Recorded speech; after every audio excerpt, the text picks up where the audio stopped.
పాలకులు మారుతున్నా, బోర్డులు మారుతున్నా, బోర్డు మెంబర్లు, చైర్మన్‌లు మారుతున్నా, టీటీడీలో మాత్రం లోపం కనిపిస్తోందా? ఓకే.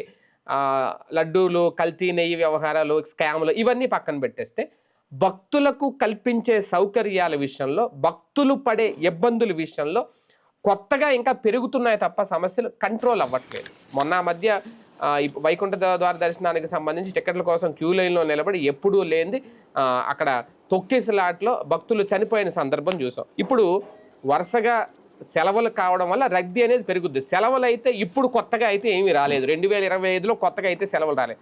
ప్రతి సంవత్సరం సెలవులు వస్తాయి. సెలవులు వచ్చినప్పుడల్లా ఖచ్చితంగా శ్రీవారి దర్శనానికి వెళ్ళే భక్తుల సంఖ్య పెరుగుతుంది, రద్దీ కూడా పెరుగుతుంది. కానీ అక్కడ నియంత్రించే విషయంలో, సమన్వయం చేసే విషయంలో ఖచ్చితంగా టీటీడీ కీలక నిర్ణయం తీసుకోవాలి. ఆ విషయంలో ఫెయిల్ అవుతుందా? అంతేకాదు ఇప్పుడు కొత్త నిర్ణయాలు కూడా తీసుకుంటున్నారట. శ్రీవాణి టోకెన్లు తీసుకొని దర్శనం చేసుకునే వాళ్ళు కూడా రేపొద్దున్న ఇబ్బందులు పడక తప్పదా? ఎందుకంటే ఇక కంప్లీట్గా ఆన్లైన్ పెట్టేస్తారట, ఆఫ్లైన్ తీసేస్తారట. ఆన్లైన్ కూడా తిరుమలలో ఉంటేనే అక్కడ జీపీఎస్ లొకేషన్ చూసి ఒకరోజు ముందెళ్ళి అక్కడ ఉన్న వాళ్ళకి మాత్రమే ఆ శ్రీవాణి టికెట్లు దొరుకుతాయంట.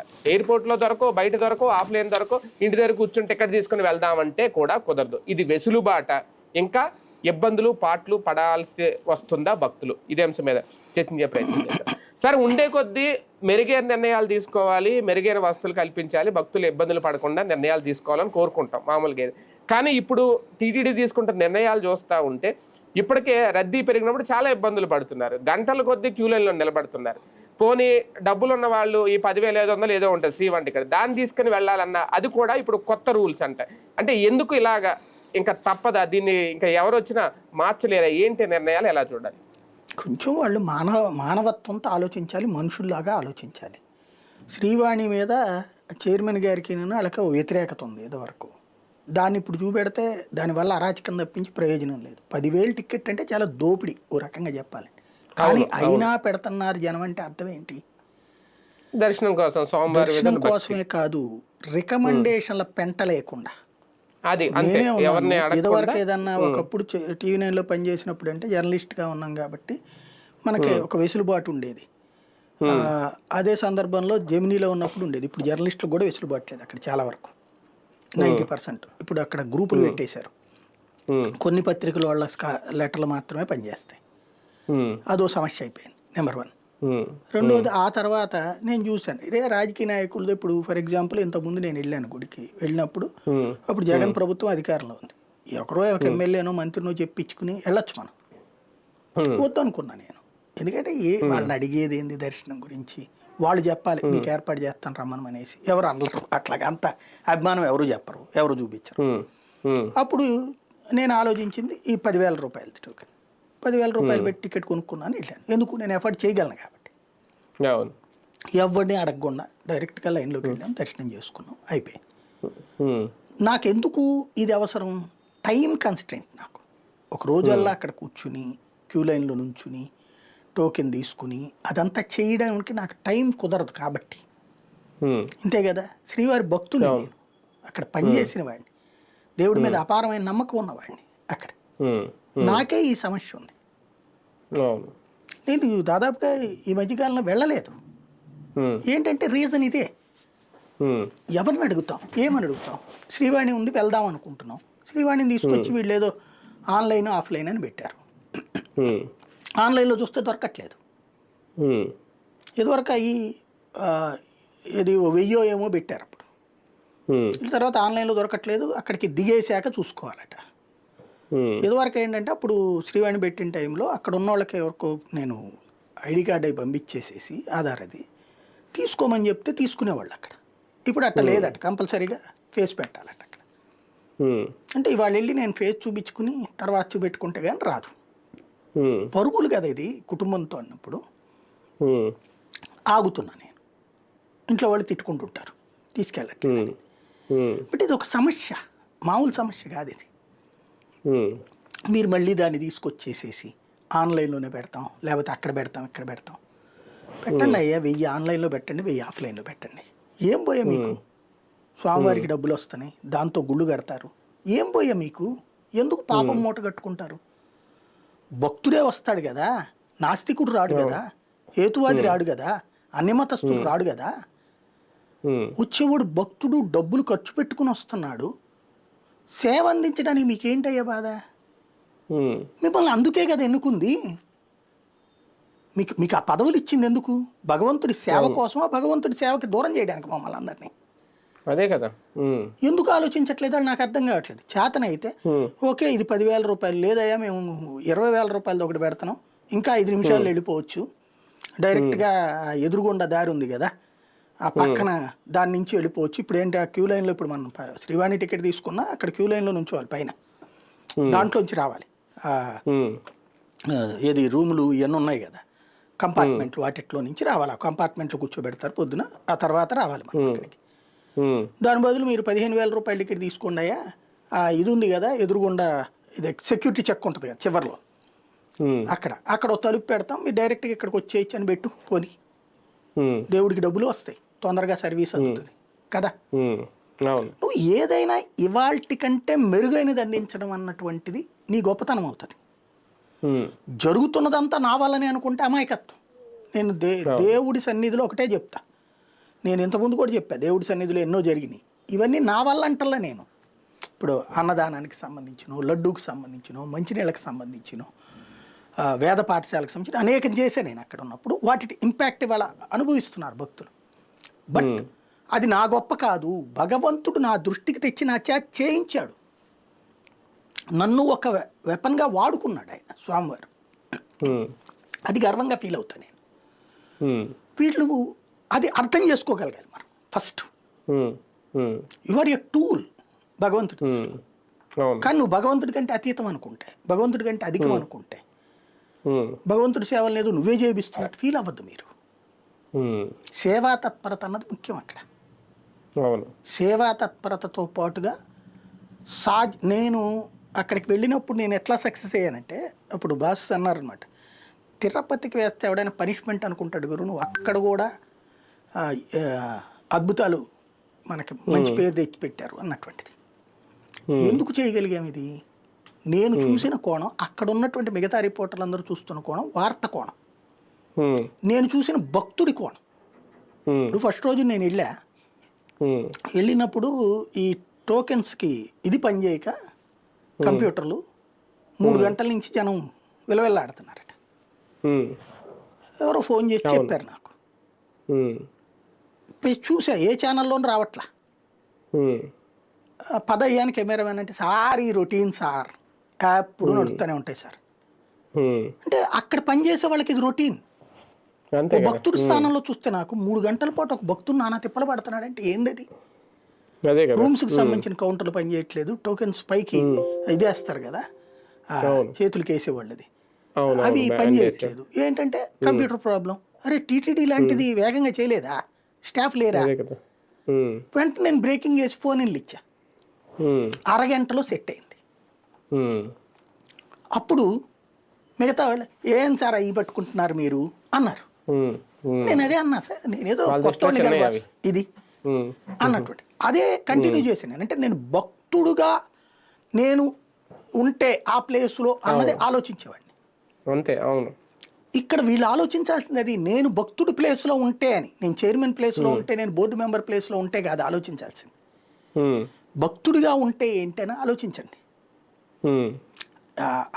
ఆ 10,000 రూపాయల టికెట్ అనేటటువంటిది నిజంగా అద్భుతమైనటువంటి ఆలోచన. అది హ్యాట్స్ ఆఫ్ చెప్పాలి. ఎందుకంటే బ్రేక్ దర్శనానికి ఎవ్వడి రికమెండేషన్ లేకుండా మన కష్టార్జితంతో వెళ్తున్నాం.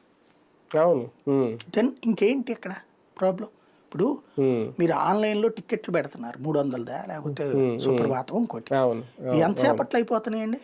అదో పెద్ద కమర్షియల్ సిస్టమ్ అయిపోయింది. అనేక నిజంగా సిఫార్సు లేకతో విఐపి బ్రేక్ దర్శనానికి వెళ్ళాలనుకునే వాళ్ళు 10,000 రూపాయలు పెట్టుకునే స్తోమత ఉన్న వాళ్ళే వెళ్తారు. అది వాళ్ళు 10,000 పెట్టుకుంటారు. అవసరమైతే శ్రీవాణి టికెట్లు ఇంకా కోటా పెంచండి, పోనీ ఇంకో 100-200 పెంచితే అటు వెళ్ళే వాళ్ళు ఇటే వస్తారు. అది కాకుండా ఇప్పుడు కొత్త రూల్ పెట్టి ముందే తిరుమలలో ఉన్న వాళ్ళకేనంట, ఆ జీపీఎస్ లొకేషన్లో ఉన్న వాళ్ళకే ఆ టికెట్లు దొరుకుతాయంట. ఒకవేళ అక్కడికి వెళ్ళిన తర్వాత ఇది దొరకకపోతే అప్పుడు ఏంటి పరిస్థితి? వెళ్ళిన వాళ్ళ పరిస్థితి ఉండాలి, ఉండి ఇంక రోజు అక్కడ కూర్చొని చూసుకోవాలి. మరి అన్ని రోజులు రూమ్లు ఇస్తారా వీళ్ళు? దర్శనం లేకుండా కింద ఉండాలి, పైన కూడా ఎవరు? పైన నీకు ఇది ఉంటేనే అది ఇస్తారు, రూమ్ ఇస్తారు. అప్పుడు ఎన్ని రోజులని కింద రూమ్ తీసుకొని ఉంటాడు, ప్రైవేట్ రూమ్ అదే తీసుకొని కదా, భక్తుడు. భక్తుడి కోసం భక్తుడి కోణంలో నుంచి కాకుండా వీళ్ళు కమర్షియల్ కోణంలో లేదా ఏదో సంస్కరణ చేస్తున్నామని దూరం చేస్తున్నారు. అది ఆలోచించుకోవాలి. అది ఆలోచించుకోకపోతే ఎవ్వరేం చేయలేరు. ఇప్పుడు నేను ఉంది, నాకు ఆశ్చర్యం వేసింది. అంటే ఇక్కడ ఉద్యోగికి నిర్వాహకులకి మధ్యన కమ్యూనికేషన్ గ్యాప్ వచ్చినట్టు. తిరుమలలో పనిచేసిన ఏ రిపోర్టర్కైనా తెలుసు, తిరుమలలో పనిచేసే ప్రతి ఉద్యోగికి తెలుసు, క్రిస్మస్ వచ్చిందంటే అక్కడి నుంచి సంక్రాంతి వెళ్ళిపోయి ఒక 2 రోజుల దాకా ఫుల్ ఉంటుంది ఖచ్చితంగా. గుళ్ళ దగ్గర పనిచేసినటువంటి వాళ్ళకి ప్రతి ఒక్కరికి అవగాడు. ఇప్పుడు నేనే నాకున్న కూడా కదా సార్, సంవత్సరం చివరాంతంలో దర్శనం చేసుకోవాలనే వాళ్ళు కూడా చాలా మంది ఉంటారు. ఇదివరకు బంధువులు ఎవరన్నా వస్తానంటే బుధ గురువారాల్లో రండి అని చెప్పేవాడిని నేను. అది అవును, వీకెండ్లు ఎక్కువ ఉంటది కాబట్టి. బుధ గురువారాలు, శుక్రవారం నుంచి రావడం బిగిన్ అవుతుంది. శని ఆదివారాలు అసాధ్యం. అవును, శని ఆదివారాలు, శనివారం సెకండ్ సాటర్డే వచ్చి ఆదివారం ఉందంటే వచ్చేసేసి క్యూ లైన్లో నుంచి వాళ్ళు, ప్లస్ ఇవన్నీ కష్టం ఆ టైంలో మనం ఏదైనా పెట్టాలన్నా సరే, సేవలు అందుకోవడం కానీ. సోమవారం కూడా ఉండైనా చేసుకుని పోతారు, అక్కడ దాకా వచ్చాక వెళ్తే ఎట్లా కానేసేసి. మంగళవారం కొంత తగ్గుతుంది. బుధ గురువారాలు బెటర్ అనమాట అక్కడ. అలా చెప్పేవాడిని నేను. మొన్న శ్రీకాళహస్తి వెళ్ళా నేను. విచిత్రం ఇంకోటి అక్కడ మరీ నాకు ఆశ్చర్యం వేసింది అనమాట. అదేది మృత్యుంజయ అభిషేకం ఏదో చేయించాం. టికెట్లు అయిపోయినాయి ఆన్లైన్లో అయిపోయినాయి అన్నారు. పరుగులు పెట్టుకుంటూ అంతా తీరా చూస్తే లోపలికి వెళ్ళాక మా ఫ్యామిలీ తప్పించి ఎవరు లేరు. 10 టికెట్లట అభిషేకానికి. అంటే 10 కుటుంబాలు నడవచ్చు అంతే. కానీ అయిపోయినాయి అని ఆన్లైన్లో చూపుతున్నారు, ఎవరు లేరు. తర్వాత మళ్ళీ వేరే స్టాఫ్ ద్వారా ఆ టికెట్లు తీసుకుని వెళ్ళామన్నమాట. లేవు, అయిపోయినాయి అని చెప్పాక సీన్ కట్ చేస్తే ఇది. అంటే ఏం జరుగుతున్నది ఇక్కడ వేరు, అక్కడ. నాకు అప్పుడు ఎవరు లేకపోవడం ఏంటండి అంటేను, ఆ పంతులు గారు చెప్పారు బుధ గురువారాలు తక్కువ ఉంటుందండి రష్ అనేసి. రష్ తక్కువ ఉంటుంది బుధవారాలు గురువారాలు, తిరుపతి అయినా అంతే అనమాట. ఇలాంటప్పుడు క్రిస్మస్ వచ్చిందంటే ఇప్పటి నుంచి బిగిన్ అనమాట. సంక్రాంతి వెళ్ళే 2 రోజుల దాకా హడావిడి ఉంటుంది. ఇది ఉద్యోగికి తెలుసు, మరి యాజమాన్యానికి తెలియకపోవడం ఏంటి? అప్పటికప్పుడు పరుగులు పెట్టి వాళ్ళందరూ రావడం ఏంటి? రాగానే తోపులాట ఏంటి? కొత్త చైర్మన్ గారు వచ్చిన తర్వాత సార్ చాలా మార్పులు చేస్తున్నామని చెప్పారు. స్వయంగా ఆయన ముందు మీకు గుర్తుంటే నాయుడు గారు ఆ క్యూ లైన్లో భక్తులు క్యూ లైన్లు కూడా పరిశీలించిన ఆ వీడియోలు ఫోటోలు కూడా అప్పట్లో బాగా వైరల్ చేశారు. లేదు చాలా మార్పులు చేస్తారు, రేపటి నుంచి దర్శనం చాలా ఫాస్ట్గా అయిపోతుంది. కానీ నిన్న చూస్తే ఆ దివ్య దర్శనం టోకెన్లు దొరక్క ఆ తొక్కిసలాట్లో పిల్లలతో మహిళలు ఎంత ఇబ్బంది పడ్డారనే చాలా స్పష్టంగా అర్థమవుతుంది. ఇంకేం డెసిషన్స్ తీసుకున్నారు? పోనీ శ్రీవాణి గురించి ఓకే, అది ఖచ్చితంగా పెద్దోళ్ళది కాబట్టి అదేం జరుగుద్ది అని చూడాలి. సాధారణ భక్తులకు కూడా దర్శనం అవ్వలేని పరిస్థితి ఇప్పుడు కనిపిస్తుంది 2-3 రోజుల నుంచి. ఇంకేమి మార్పులు తెచ్చినట్టు? అంటే నేను అంటోంది అదే, ఆయన ఏఐని పెట్టేసేసి 3 గంటల్లో అరగంటలో దర్శనాలు ఇలాంటి స్టేట్మెంట్లు ఇవ్వద్దు. దేవుడి విషయంలో మీరు ఎలాంటి అతి ప్రకటనలు చెయ్యొద్దు. అసాధ్యమైన పని.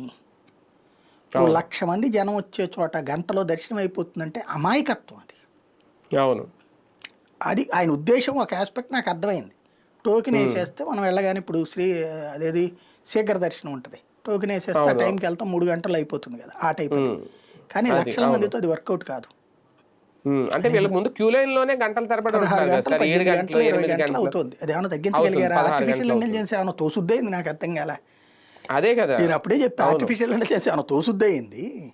ఇదివరకు ఒక ఈవో గారు ఉన్నప్పుడు ఇట్లాగ అదేది మన ఇవి ఉంటాయి చూడండి, స్టెయిర్ కేసులు, అదే ఈ సూపర్ మన షాపింగ్ మాల్స్ లో ఉంటాయి నడిచే మెట్లు, అవేదో ఏర్పాటు చేయడానికి రెడీ అయ్యారు. ఇంకోటి మన మూవింగ్ ప్లాట్ఫామ్ అట. అంటే పిచ్చి పిచ్చి పనులు చేయొద్దని చెప్పాను నేను అప్పుడు జెమినీలో ఎట్రిగా ఉన్నా. అలా పిచ్చి పిచ్చి పని చేయకండి, మనం ఎగ్జిబిషన్ పోవట్లేదు, దేవుడికి దండం పెట్టుకోవడానికి వెళ్తున్నాం. అక్కడ మనం చేయగలిగేది ఏంటంటే భక్తుడికి సాధ్యమైనంత తక్కువ సమయంలో దర్శనం, అక్కడ క్యూ లైన్లో ఉన్నప్పుడు అంత భోజనం పెట్టడం, వీలైనంతగా వసతి ఏర్పాటు చేయడం. ఇప్పటికీ వసతి లేవు. ఇప్పుడు కొత్తగా నీ ముద్ర వేసుకోవాలంటే 100-200 1000 ఈ కట్టించు అద్దెకి, అది నీ ముద్ర ఉంటుంది. బోలెడు చోట్ల ల్యాండ్ ఉంది అక్కడ. అది ల్యాండ్ లేదంటారు. ఇది తీసుకెళ్ళి ఎక్కడో విదేశాల్లో గుడి కడతారట. విదేశాల్లో ఎవడు కట్టమన్నాడండి నీకు? శ్రీవారి డబ్బులు తీసుకెళ్లి విదేశాల్లో ఎవడికో ఎందుకు తగలేయడం? అక్కడ వాళ్ళు కట్టుకోలేరే గుళ్ళు, వాళ్ళు కట్టుకోలేదా? అమెరికాలోనూ నాటిట్లో వెళ్ళి కడితేనే అక్కడ వస్తాయండి. శ్రీవారి డబ్బులు తీసుకెళ్ళి అక్కడ పోయడం ఎందుకు? ఫస్ట్ కొండ మీద ఏర్పాటు చేయండి మీరు ఫెసిలిటీస్. అవును, అది కదా మెయిన్ కావాల్సింది. సార్ నిజంగా జనవరి 1 నుంచి ఈ నిర్ణయం కనుక తీసుకుని కంటిన్యూ చేస్తే శ్రీవారి టికెట్ల విషయంలో అక్కడ ఉన్న జీపీఎస్ లొకేషన్ లో ఉన్న వాళ్ళకి మాత్రమే దర్శనం అంటే అది నిజంగా సాధ్యం అవుతుందా? భక్తుల నుంచి వ్యతిరేకత రాదా? చూద్దాం. వాళ్ళని మనం ఎక్కువ మాట్లాడినా కూడా నాకు బాధేస్తుంది దేవుడి విషయంలో. వీళ్ళని మాట్లాడితే కూడా బాధేస్తుంది. అంటే మీరన్నట్టు అదొక మంచి వెసులుబాటు కదా సార్. ఇప్పుడు అది కూడా అవకాశాన్ని నోటి దగ్గర ముద్దని మనం ఏదో మెరుగు చేయబోతున్నాం అని చెడగొడుతున్నాం. నేను చెప్తున్నాను కదా, మనం పుణ్యం చేయకపోయినా పర్లేదు కానీ పాపం చేయకూడదు, అది గుర్తుపెట్టుకుంటే. అదే కదా. Right right. చూద్దాం. మొత్తానికి భక్తులకు ఒక మంచి సౌకర్యం, మంచి వెసులుబాటు కల్పించాలి శ్రీవారి దర్శనం కోసం వచ్చే వాళ్ళకి, తిరుమలకి. అది కల్పిస్తున్నారా లేదంటే ఇంకా దూరం చేస్తున్నారా? ఈ నిర్ణయం ఎంతవరకు సమంజసం, ఎంతవరకు సక్సెస్ అవుద్ది అనేది ఇంకా వేచి చూడాల్సిన అంశాలు. టీటీడీకే వదిలేయాలి. మార్పులు చేర్పులు చేసుకుంటారా లేదనేది చూద్దాం.